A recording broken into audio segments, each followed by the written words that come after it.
Okay, everybody, how are you today? Let's start one more English class, ok? Espero que vocês estejam bem, espero que vocês estejam estudando, hein? Estou acompanhando aí pessoas que estão fazendo as atividades, postando comentários. Então vamos participar das aulas, porque isso aí vai contar muito para vocês depois, vocês nem imaginam.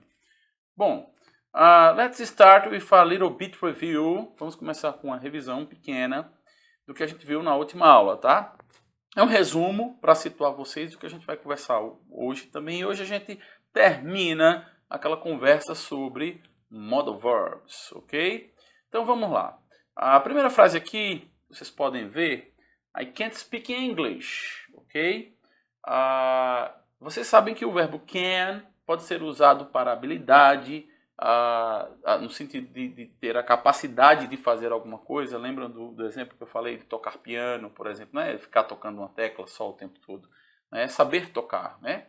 Também é usado para pedir permissão. Vocês têm aqui um outro exemplo, Can I speak English? Né? Então, eu posso falar inglês, e isso você pergunta, obviamente, de uma maneira informal. Se estivesse falando comigo, com um colega, né, com uma coisa assim, que vocês pedem para entrar na sala, vocês usam muito isso, tá? E ainda, você pode usar o can para indicar possibilidades, né? Vocês têm os exemplos todos lá no slide anterior. Eu não vou ver tudo aqui, senão fica grande também, né, gente, a aula.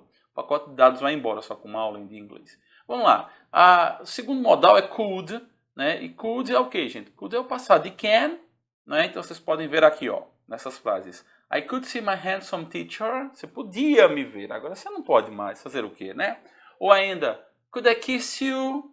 Olha, você pode até negar o beijo, mas não pode dizer que a pessoa foi mal educada, porque a pessoa pediu com muita educação. Could, para fazer pergunta, é considerado muito polido, muito educado. Tudo bem? Bom, seguindo aqui temos may, e aí nós temos you may pause this video anytime. Veja, para que a gente usa may aqui?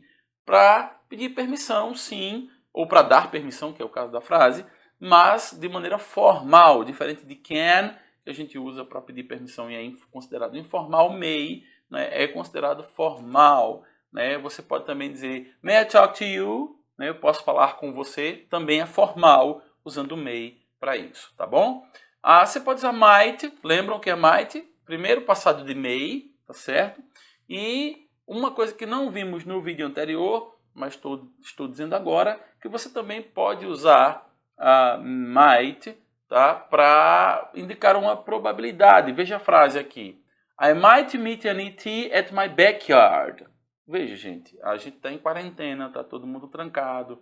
Dificilmente algum ET vai querer vir para cá.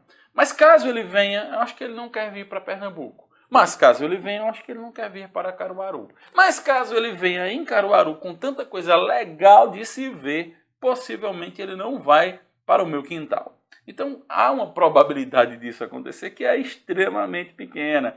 Então, você pode usar might nesses casos, tá certo? Claro que fora o passado de may e por aí vai. Veja o exemplo aqui. Ficou menor para poder caber aqui, vocês não confundirem com as demais. Might you go out when you are... Desculpa, gente, tem um erro aqui. Deixa eu consertar logo isso. Go out... Ok, pronto. Forget it, ok? Esqueçam. Legal. Might you go out alone when you were 11? Você podia sair sozinho quando você tinha 11 anos. Então veja, passado, né? Ideia de permissão no passado, tudo bem? A should, né? Para que a gente usa should? Should para conselho, né, gente? Para conselho, para recomendação. You must, you should study more. Você pode dizer isso, né? Ou ainda, se você está em dúvida, e agora, meu Deus, isso é muita coisa, né? What should I do now? O que eu devo fazer agora? E eu digo, respondo agora, estude inglês, tá certo? É o melhor meio de você saber o que fazer depois. Bom, para terminar essa revisão, temos o must, né? Olha a frasezinha aqui. You must get food for your family. É a preocupação de todo mundo agora, né? Garantir a comida para a família. Então você tem que, né? A ideia do must é uma obligation, né? Uma coisa que você tem que fazer, né? Você também pode trocar esse must aqui, gente, pela expressão have to. E aqui nesse sentido dessa frase serão similares. Have to ao pé da letra é tem que, né? Então você tem que pegar comida, conseguir comida para sua família nesses tempos de quarentena. Ok? Tudo bem até aí? Muito legal. Então deixa eu limpar agora essa visualização de vocês aqui. Muito bem. Vamos dar sequência e, na verdade, a gente vai finalizar, tá? A gente vai finalizar com o estudo, na verdade, de apenas 2 modais, tá? Na verdade, só falta um, né? Deixa eu começar logo por este aqui. Vamos começar por must. Ah, professor, mas a gente já viu, tudo bem, vocês já viram. Uma coisa que eu não disse ainda sobre must é que ele também pode ser usado, pessoal, para indicar uma probabilidade. E aí você usa must, tá? Não só como obrigação. Por exemplo, quando você diz assim, sei lá, vamos falar de Mário, né? Para fazer uma coisinha diferente na aula, vamos falar de Mário. E aí você diz assim, he must seek. Não, I'm sorry, desculpa, deixa eu refazer. He looks sick. Melhor, né? Ele parece doente, né? E aí você vai dizer, he looks sick, he must go to the doctor. Olha, uma dedução lógica, né? Bom, se ele parece doente, ele deve procurar um médico, né? Então a gente chega a essa conclusão. Ou ainda, deixa eu ver uma outra frase mais parecida com o nosso dia a dia. Mario is always sad. He must have a problem. Então, olha, se ele está sempre triste, ele deve ter um problema, ok? Vamos para o último modal, que é O2, ok? E falando de O2, na verdade não é, o verbo é novo, mas o uso é velho, porque você vai, na verdade, usar o to como sinônimo de should. Então, qualquer frase que você podia ter usado should, você pode colocar o to, tá certo? Então, você pode dizer, por exemplo, you should study more, e você pode dizer you ought to study more, ok? Então, preste atenção aí a esses modais e como a gente usa, tá? Como homework number 1, né? Então, vou já passar a homework número 1 de vocês. Vocês irão escolher uns 5 modais desses aí, que vimos todos, no presente, no passado, o que for.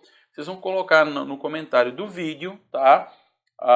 5 frases em cada uma, usando um modal diferente. Tudo bem? Legal? Very good. Ok, guys. A nossa conversa agora é sobre preposições. Veja só. A gente precisa ter uma noção de como usar essas palavrinhas em inglês, tá? Há inúmeras preposições em inglês e a gente vai vendo algumas durante, obviamente, essas aulas ao longo do ano, na verdade. Não é com aula só que a gente vai esgotar esse assunto. Eu vou começar com 3 que são, acho que, as mais tenebrosas, tá?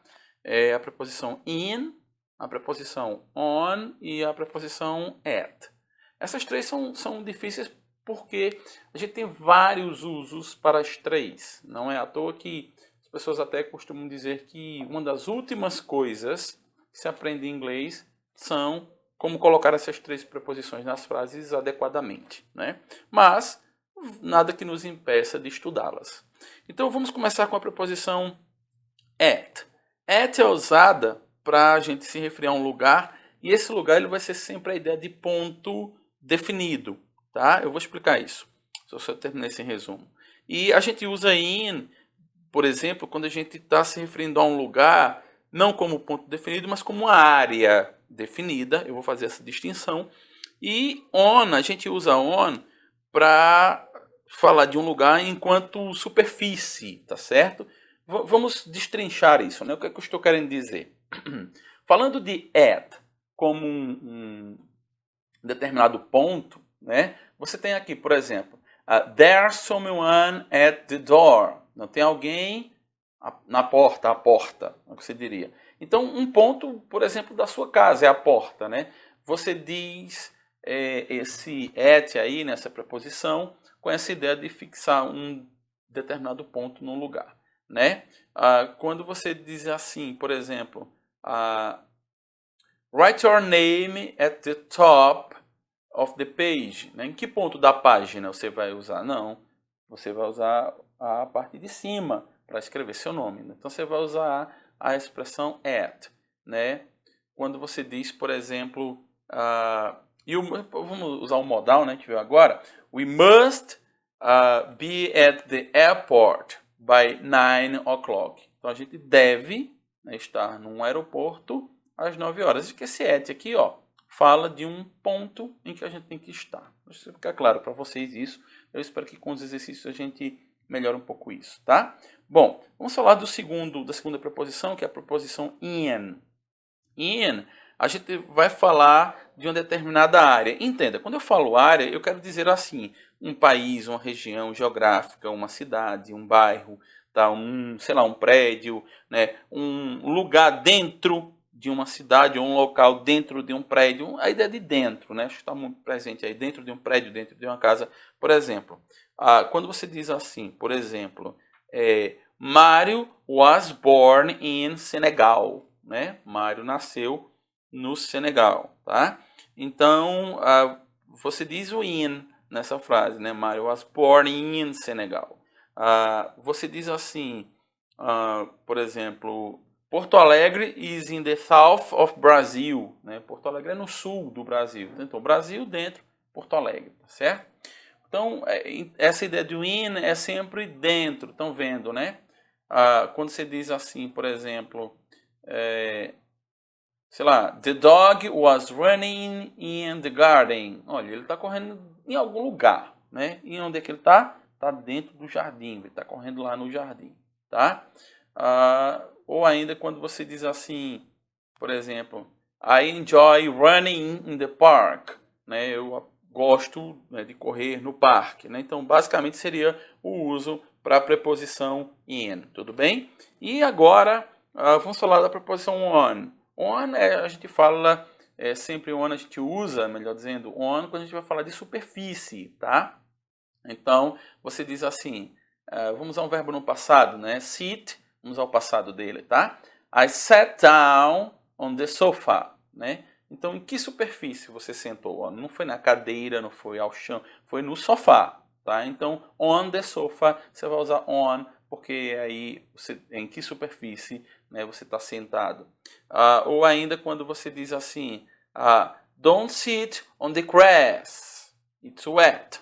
Né? Então, não sente na grama, está molhada, né? Na grama lá da escola, né? Quando vocês estão passando aquele verde bonito que fica na entrada recepcionando vocês, não é legal que alguém sente ali. Né? Ou ainda quando você diz assim, deixa eu ver um terceiro exemplo.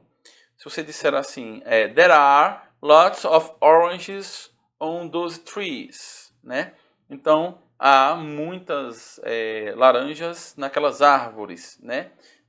Na árvore, a laranja não está no chão, né, não está flutuando, né, ela está na árvore. Então, um pouco essa ideia, né, de superfície, acho que meio que se perde aí, mas é usado sim, né, com essa frase sem problema nenhum, tá certo? Então, veja, na verdade, uma observação acho que é legal, né, quando você vai usar, por exemplo, endereço, você usa on para rua, tá? Para avenida, para praça e tal, né? On the, I don't know, on the Major João Coelho, acho que é a rua daqui, né?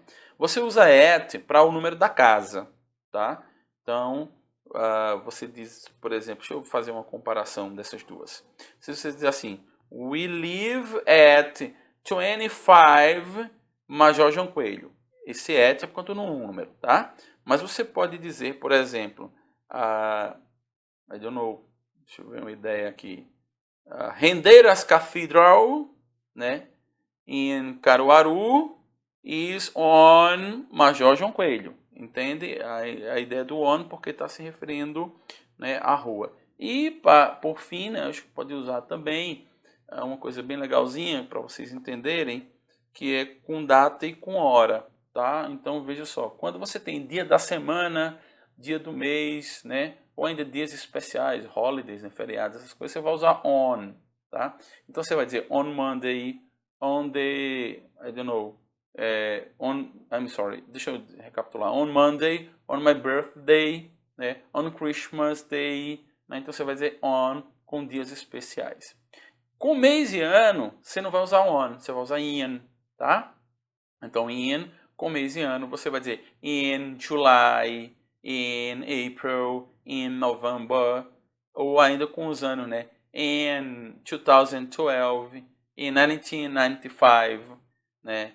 In 1805, que é o ano que o Mário nasceu, né? Essas coisas você vai usar sempre in, tá?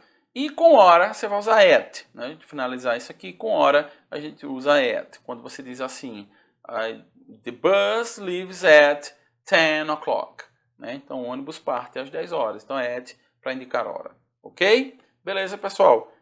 Vejam só, vou deixar aqui um exercíciozinho também no livro de vocês, tá? E eu vou deixar uma indicação de site para vocês na descrição do vídeo. Eu vou deixar uma indicação de site para vocês estudarem um pouco mais sobre prepositions, ok? Não tem só isso, tem algo mais, mas a gente vai vendo ao longo das atividades. Take care, see you, bye bye.